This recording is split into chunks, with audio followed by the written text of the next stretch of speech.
ఉండే. ఈ రోజు కూడా పోలీస్ ఆఫీసర్ నంబర్లు ఇస్తా. యోగానంద్ అని, ఇక్బాల్ సావర్ అని, ఎమ్మెల్సీ ఆయన, అట్లా లింకన్ సారు, వీళ్ళంతా డీసీపీలు. కానీ శ్రీశైలం యాదవ్ గారు అంటే ఎంతమంది చెప్పారు, ఓకే చూసారు జనాలు. డీజీపీ రాములు గారు చిన్న శ్రీశైలం యాదవ్ రౌడీ షీటర్ గాడు అని ఒక డీజీ చెప్పిండు. మీరు పోలీసులను అడగొచ్చు. ఒక డీజీపీ రాములు సార్ చెప్పిండు. నిప్పులేందే పొగరాదు అంటారు కదా. నిప్పులేందే అంటే ఇక అన్న రాజకీయం ఎట్లుంటా అన్న, రాజకీయం దేన్ని అంటారు, ఇట్లా చేస్తేనే రాజకీయం. 1999లో దాదాపు మీకు టికెట్ ఖరారైంది అనుకునే టైంలో ఎందుకు ఆగిపోయింది అన్న? టికెట్ కన్ఫామ్ అయిపోయింది. చంద్రబాబు నాయుడు గారు నన్ను, ఆయన సార్ కుద్దు టికెట్ ఓకే అన్నాడు. నేను ఎవరిని అడిగినా సీఎం గారు నీకే అని చెప్పారు. కొన్ని కారణాల వల్ల కొందరు ఏంటంటే వీడు ఏం లేకుండానే ఇంతున్నాడు, ఇంటికి 10 వస్తే ప్రాబ్లం అని. అప్పటికే నా కాన్వై జనాలు, అప్పట్లో నోడల్ ఆఫీసర్ ఉంటుండే నిర్మలా దేవి అని, ఆమెను కూడా కనుక్కోండి. సీఎం గారు నాకు కనీసం నేను చెప్తే 30,000 పట్టాలు ఇచ్చింది. నోడల్ ఆఫీసర్ బాలజ్యోతి కట్టిపించిన 30,000 పట్టాలు. 30కి ఇంకా పైన. రెడ్డి సుబ్రహ్మణ్య కలెక్టర్ ఉండే, పి జనార్దన్ రెడ్డి గారు సిఎల్పి నాయకుడు ఉండే. కానీ ఆయన నడవకపోతే నాది నడుస్తుంది. చంద్రబాబు నాయుడు గారు మొత్తం సిరిసిల్లం యాదవ్ ఏది చెప్తే అది అంటే వాళ్ళ ఇళ్ళ కాడికే దోలిచ్చి పట్టాలు ఇప్పించేసి అట్లా. సో అంటే ఒకవేళ టికెట్ వచ్చి శ్రీశైలం యాదవ్ ఎన్నికల్లో గెలిస్తే అన్న చాలా మందికి ఇబ్బంది అని అనుకున్నారు. కాదన్నా, మంచి పనులు చేస్తుంది. ఎందుకంటే అన్న ప్రభుత్వాలు అన్ని చేయలేవు. కొన్ని మన స్వచ్ఛంద సంస్థ పెట్టి, నాది ఎన్జిఓ ఎప్పుడో 35 ఏళ్ల కింద ఎన్జిఓ పెట్టి, ఈ రోజున్న లీడర్లకు ఎంతమందికి ఎన్జిఓలు ఉన్నాయి, ఎంతమందికి ఉన్నాయి. నేను ఎన్జిఓలు పెట్టి అప్పట్లోనే ఆటోలకు లైసెన్సులు ఫిరిపించిన, అప్పట్లోనే ఎన్నో కార్యక్రమాలు నేను స్వచ్ఛత. ఇప్పుడు ఈ స్కూల్ ఉంది, స్కూల్ పక్కనే ఆ స్కూల్ చంద్రబాబు నాయుడు ప్రోగ్రాంలో సార్ ప్రోగ్రాం లేకున్నా ఇక్కడ ఆపి స్కూళ్ళకి లోపలికి తీసుకుపోయి, లోపలికి వెళ్తే అట్ట వాటర్ ట్యాంక్ మీద నా పేరు ఉండే ఈ స్కూల్లో, ఈ పక్కనే. సార్ ఆపేసి అందరూ ప్రోగ్రాంలో లేదన్నా రెడ్డి సుబ్రహ్మణ్యం గారు ఉండే, ఆయన ఇక్కడికి లోపలికి తీసుకుపోయినాం. ఆ ట్యాంక్ మీద చూసి సార్ అన్నాడు, నీదా హౌస్ స్కూల్ అన్నాడు. కాదు సార్ మీదే అన్నాడు. ఇట్నే నవ్వుకుంటూ నా పైన చేసుకొని లోపల తిరిగి ఇంకెన్నున్నో ఇట్లాస్ ఉంటే స్కూల్ అని, సార్ పద అని మొత్తం కాన్స్టిట్యూషన్ అంతా మన అక్కడ పైకి వరకు తీసుకుపోయి ఇక ఏది అడిగితే వరాలు. ఎందుకంటే అట్లా ఆయన ఇచ్చిన పట్టాలే అప్పట్లో.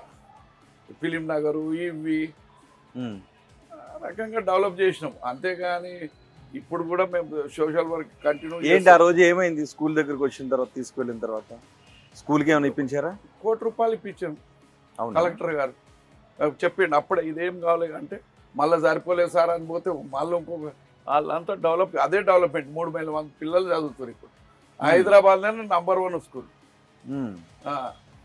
అప్పట్లో జర్రా నాకు ఇటు టికెట్ వస్తే అప్పుడే ఇక్కడ ఇంటర్మీడియట్ కాలేజు, ఇంజనీరింగ్ కాలేజ్ మన డిగ్రీ కాలేజ్ కట్టించు గవర్నమెంట్. నేను అడిగినప్పుడు అక్కడ జనం సేవా కార్యక్రమాల గురించి చెప్పారు, మీరు కూడా అదే చెప్పారు. కానీ చాలా చోట్ల, కొన్ని చోట్ల మీరు మాట్లాడినవి కావచ్చు, కొన్ని చోట్ల మేము విన్నవి కావచ్చు.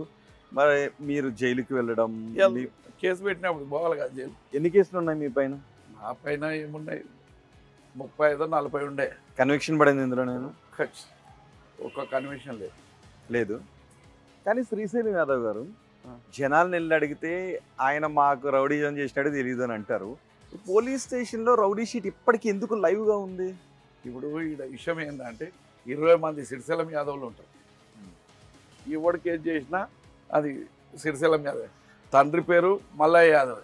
కానీ ఒకటి, పీజీఆర్ మీరు మొదట్లో బాగానే ఉండేవారు, ఆ తర్వాత ఏమైంది పీజీఆర్కి? మీకు ఏం కాలేదు పీజీఆర్కి. నాకేంది, నేను ఎట్లా ఉంటే ఆయన మంచిగా ఉంటుండే, నేను మంచిగా ఉంటుండే. ఆయన కుడి భుజం లెక్క పనిచేసిన 78 నుంచి ఆయన ఇంట పనిచేసిన.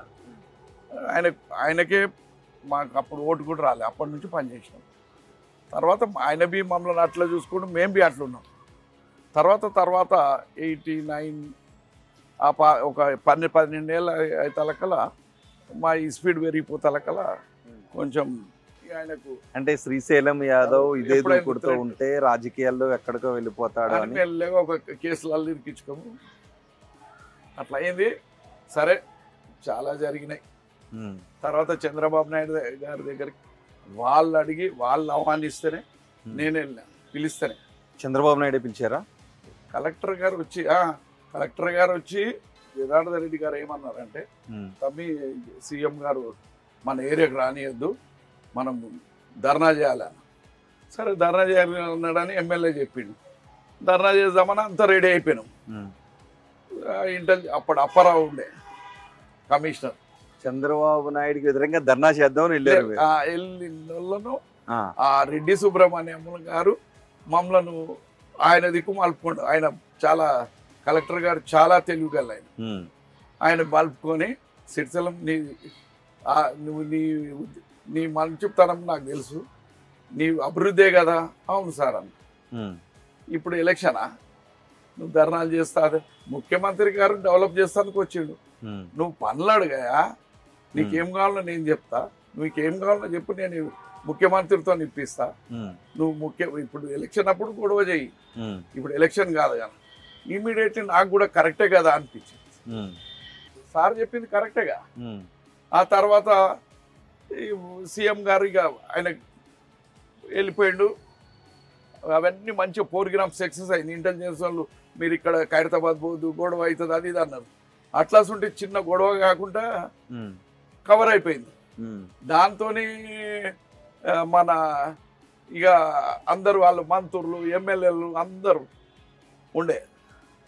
అప్పుడు శ్రీనివాస్ యాదవ్, కృష్ణ యాదవ్ వీళ్ళంతా ఉమ్, టీడీపీ నాయకులు, సిటీ వాళ్ళంతా ఇక అందరూ మాకు వ్యక్తిగతంగా అంత క్లోజ్ కాబట్టి వాళ్ళు సీఎం గారు అని ఇక కలిసేసినాక సార్ నమస్తే అని పక్కా జరిగింది. ఉమ్, సార్ పోతున్నప్పుడు నేను పక్కా జరిగితే సిరిసిల్లం యాదవ్ ఎక్కడ అన్న మళ్ళా పిలిచిండు.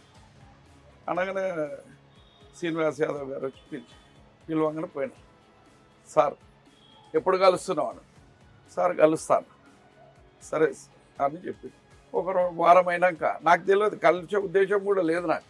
ఉమ్, సార్ రమ్మంటుండన్నా అని శ్రీనివాస్ యాదవ్ అన్న నాకేం పని అన్న సార్తోని అని నేను పోయినాం. పోయితే చాయ్ తెప్పించిండు, కూకున్నాం. కూర్చున్నాక శ్రీనివాస్ యాదవ్ గారు ఎప్పుడు కలుస్తుంది ప్రోగ్రాము అని ఇక ఆయన ఏం చేసిండు, నాకు ఆలోచన కూడా లేదు ఆడదాకా పోయినా. ఉమ్, ఇక సరే సరే సార్ సరే సార్ అని బయటకు వచ్చినాం. అరే ఎందుకన్నా నెక్స్ట్ నీకు ఎమ్మెల్యే టికెట్ ఇప్పిస్తా కదా అన్నాడు అన్నాడు. ఉమ్, అరే నాకెందుకన్నా ఇక అట్లే ఇక ఏమైపోయింది, టైం ఫిక్స్ చేసారు. నేను పోతే ఇక హిస్టరీ ఇప్పుడు ఏంటది?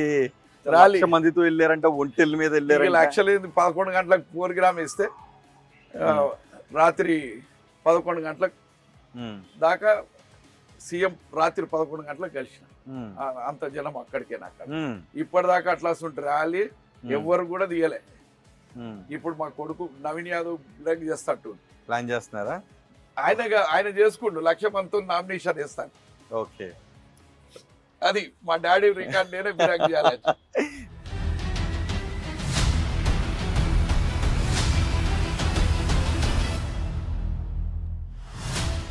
మీకు సెలబ్రిటీలు, సినీ సెలబ్రిటీలతో సంబంధాలు ఉన్నాయి, రాజకీయ ప్రముఖులతో సంబంధాలు ఉన్నాయి, ముఖ్యమంత్రి స్థాయి వ్యక్తులకు కూడా మీరు కొన్ని సందర్భాల్లో సహాయం చేశారంట. సరే ఇప్పుడు వాళ్ళందరికీ చేసినాము అవన్నీ చెప్తే నిజమేనా? చెప్పేటవచ్చు కొన్ని, ఎందుకంటే కొందరికి సాయం చేసినాయి, కొందరికి తెలియని ఉంటాయి ఇష్యూస్. అప్పుడు ఒక ముఖ్యమంత్రి ఫామ్ హౌస్ లో బోరు పడకపోతే, చుట్టుపక్కల ఉన్న రైతులు నీళ్ళు ఇవ్వకపోతే మీరు ఇప్పించారంట, నిజమేనా? పక్కన ఒక ముఖ్యమంత్రి నీళ్ళు పడకపోతే నీళ్ళు ఇప్పించినాము.